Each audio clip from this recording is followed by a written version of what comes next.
por que é tão difícil, talvez, a nossa cultura, né, encarar a morte? A perda de uma pessoa que a gente ama ou a nossa própria morte, quando a gente recebe, de repente, um diagnóstico como o da ANI? Bom, em primeiro lugar, nós não fomos criados para a morte.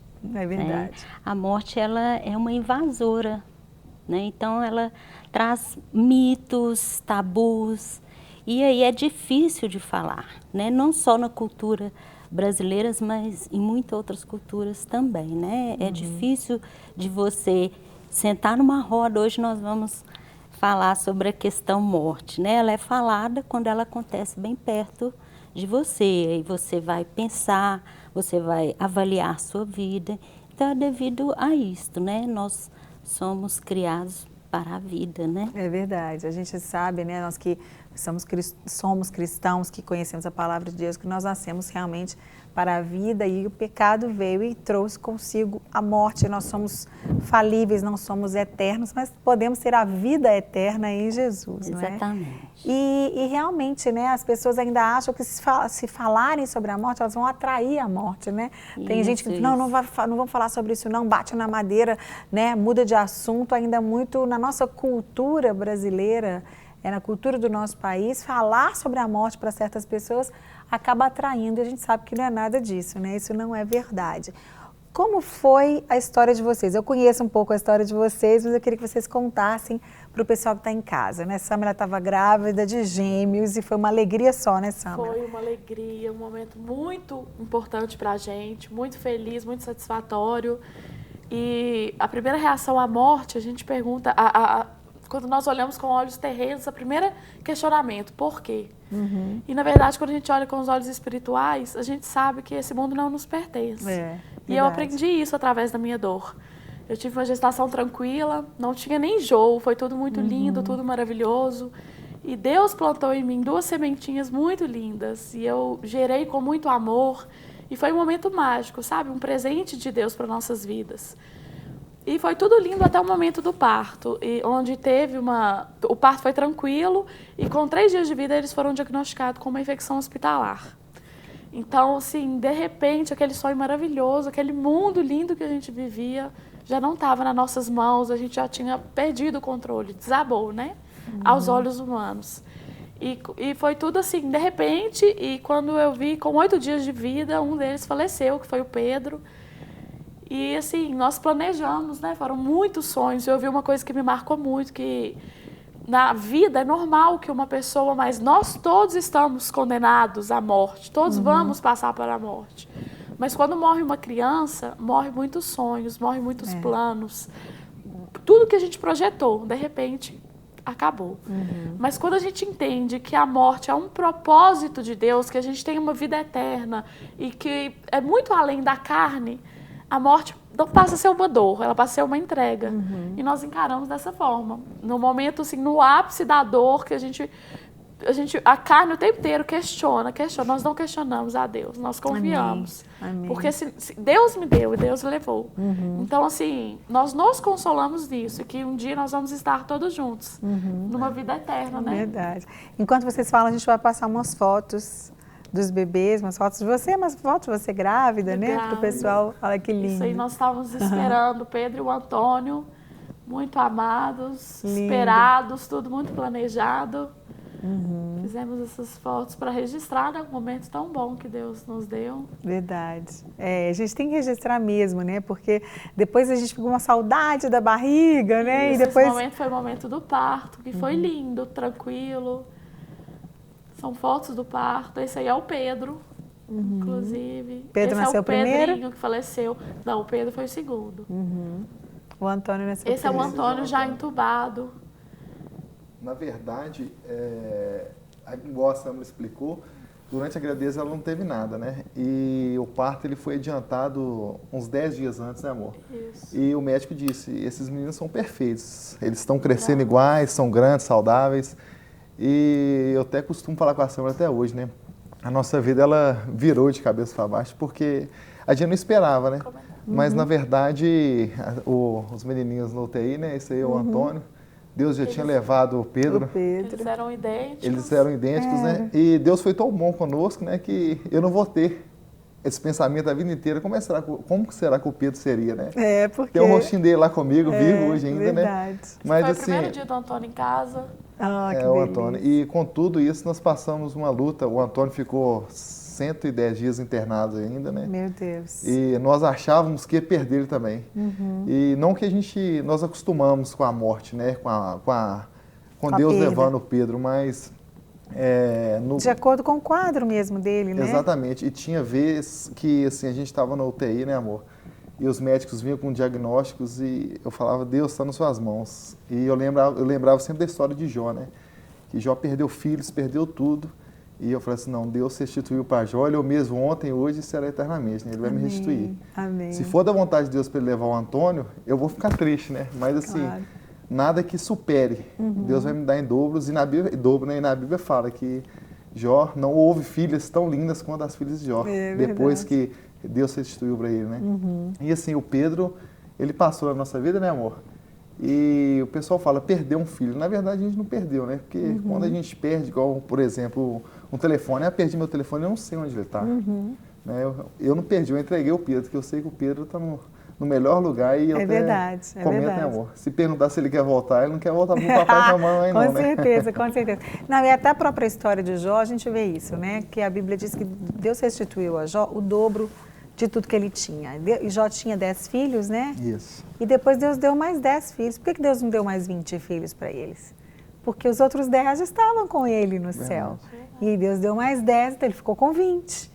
E às vezes a gente não para prestar atenção, né? Que se ele tinha 1000 cabeças de gado, elas se foram, elas morreram, Deus deu 2000 cabeças de gado para ele. Mas Deus não deu 20 filhos para ele de volta. Deus deu mais 10 filhos, né? Então é muito lindo que a gente entende com isso como que Deus recolheu realmente, como o Pedrinho está lá, né? E é interessante que até as minhas filhas, eu tive 2 perdas gestacionais também, antes da Mariana, e eu tenho 2 meninas, né? E eu sempre falo assim, eu sempre quis ter 4 filhos. E as meninas mesmas falaram, mamãe, então você tem 4. Né? Porque tem 2 no céu e 2 aqui. Que delícia, né? E Deus nos permite também ter essa delícia que é da maternidade e de criar os nossos filhos, né? Vera, por que algumas pessoas têm tanta dificuldade? Não são assim como esse casal lindo assim que está aqui perto da gente. E a gente sabe que não é só porque eles são um casal jovem, existem pessoas muito jovens que não sabem lidar tão bem. Pessoas que às vezes até já conhecem a Deus, já tiveram experiência com Deus, mas elas não sabem lidar com a morte, com a perda dessa forma. Existe um tempo de luto? Como é que... Já vou emendar outra pergunta para você, né? Se esse tempo está demorando muito mais do que o natural, o que isso significa? Na verdade, o luto, o significado da palavra luto é passar pela dor. Né? Então, o luto é um processo mental e psicológico para a mente entender que aquela pessoa não faz parte da realidade mais, da vida das pessoas que estavam, né, que ela fazia parte. Então, assim, ele tem um tempo, mas não é um tempo, assim, para quem elabora e para quem não elabora, tem um tempo. Geralmente até 1 ano, né? Passou disso, o luto ele passa a ser patológico.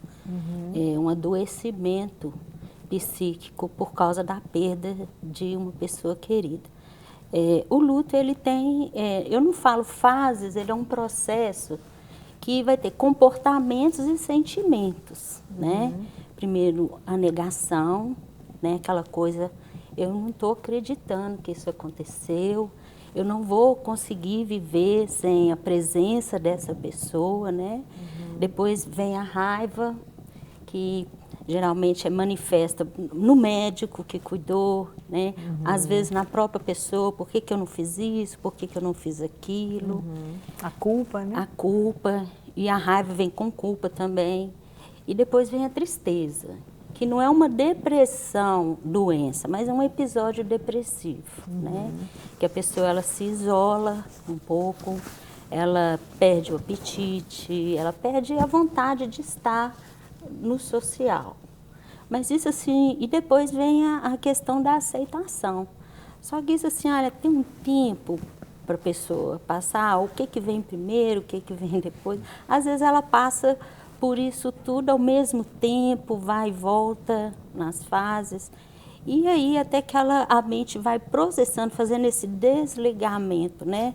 Tanto intelectual como emocional, da pessoa que se foi. Então, passou de um ano, se a pessoa começa a ter comportamentos assim de não querer sair, de não querer manter o laço social, de viver a vida normal, né? É o sinal de um adoecimento. É como se ela estivesse negando a permissão dela sofrer, dela viver, aliás. Porque ela pensa assim, olha, se eu for viver a vida que eu tinha normal, eu estou traindo a pessoa que partiu, né? Então, é necessário, sim, mesmo, todas as pessoas têm que passar por esse processo. Só que na clínica a gente vê muita diferença, né? Daqueles que são cristãos, dos que não são. É permitido ao cristão chorar? Sim. Claro. Ele tem que chorar a sua dor. É humano, né? Eu sempre falo claro. assim, as lágrimas é um recurso que Deus deu, né? Para a tristeza sair. É verdade. De Tão dentro bom, né? Quando a da gente chora. gente. Então as pessoas pensam assim, mas o cristão ele não tem certeza da salvação, né? O Espírito Santo não consola, não O não conforta. O cristão, né? No caso, assim. E aí eu não vou chorar, porque Deus tem que estar acima de tudo. Mas Deus, na palavra mesmo, Ele dá essa permissão, né?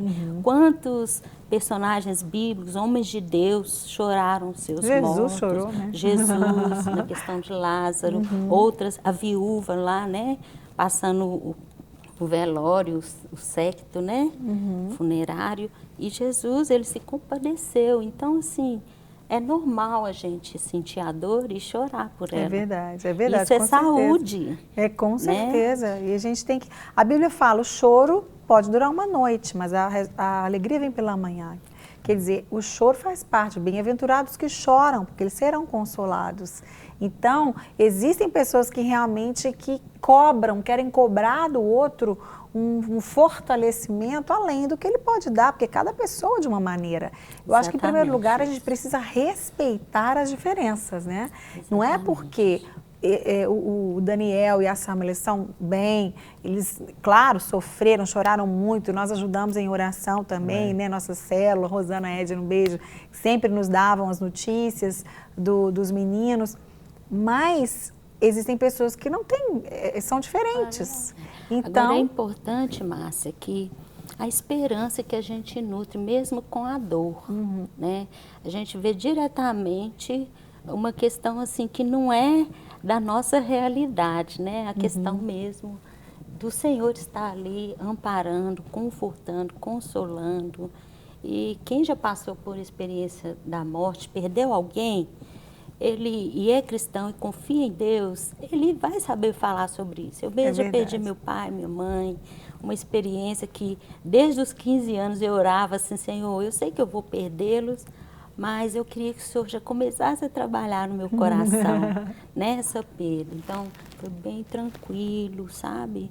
Foi uma dor serena, sem desespero, né? É verdade, é diferente, né? Verdade. Vejo meu marido, a minha sogra, fez agora em agosto 5 anos que minha sogra faleceu e todos apaixonadíssimos por ela. E meu marido fala, olha, gente, eu nunca imaginei que eu fosse sentir a paz que eu senti, mesmo sabendo que eu ia sentir essa paz, porque eu sei que eu tenho o príncipe da paz, que é Jesus, mas eu não imaginei que fosse ser tão grande, o consolo e a paz que eu senti quando eu perdi minha mãe, que antes eu não conseguia nem imaginar, ele não fazia isso que você fez, não, nem imaginar, não, minha mãe, acho que a mãe é eterna, que a mãe não vai morrer, né? Então, realmente, ter Jesus faz toda a diferença, ter o Espírito Santo Consolador faz toda a diferença. Uma pergunta para vocês três, vou perguntar para os meninos agora começarem aqui, porque a Vera acabou de falar. Existem pessoas que não têm muita sabedoria para se aproximar de uma pessoa que perdeu alguém, né? Às vezes quer ajudar acaba atrapalhando, acaba falando coisa que não deve, acaba sendo um pouco indelicado. Vocês tiveram essa experiência? Por mais boa vontade que a pessoa tem, às vezes, né? Ela é meio sem noção, como Verdade. a gente diz. Vocês viram isso? No caso, né, Samara, uma coisa que, assim, não me tocava tanto, assim, me amargurava, mas a pessoa chegava assim, ô, dó, que coisa, aquele negócio todo, sabe? E assim, eu sempre comentava com a Samara, as pessoas veem num tom, se diz não, estou usando a palavra errada, num jeito tão de pena, de dó, né, amor? Que elas não sabem quanto nós estamos bem. E até a paz que nós estamos, que Deus nos deu mesmo. Eu até falava com a Samara, parece que a gente não está vivendo o que o pessoal vem falar conosco, porque a gente estava numa paz muito grande, sabe? E às vezes as pessoas vinham falar com a gente e se assustavam, né, amor? A verdade é que as pessoas vinham nos consolar e saíam consoladas. Porque nós entendemos em Deus, sabe? A paz, a questão que realmente era um propósito. E nós confiamos. Então, quando você confia, você descansa. Você não fica aflita, você não alimenta o medo, a dor.